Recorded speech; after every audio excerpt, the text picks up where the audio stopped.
আল্লাহ তাআলা যদি দয়া করে আমাদেরকে মাফ না করে, আমাদের বাঁচার কোনো উপায় নাই। আপনি কি ভেবেছেন আপনার নামাজ দিয়ে আপনি জান্নাতে যাবেন? আপনি তাহাজ্জুদ গুজার, সেজদা দিতে দিতে কপালে দাগ ফেলেছেন, এটা আপনারা জান্নাতে নেবে না। আপনি এলাকার সবচেয়ে বড় হাতেম তাই দানশীল, এই দানের ভরসায় বসে আছেন।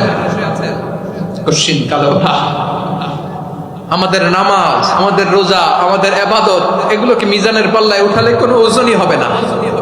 তবে আমাদের একটা কৌশল জানা আছে, আমরা আল্লাহর রহমতের ভিখারি।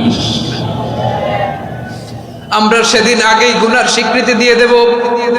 আমরা বলবো, আল্লাহ তুমি প্রশ্ন করার আগে তোমার একটা কথা বলি, আমারে কিছু জিজ্ঞেস করো না, আমি সব করেছি। এমন কোন পাপ নাই যে পাপ আমারে দিয়ে হয় নাই। তোমার রহমত দিয়ে তুমি জান্নাতে পাঠাবা, তোমার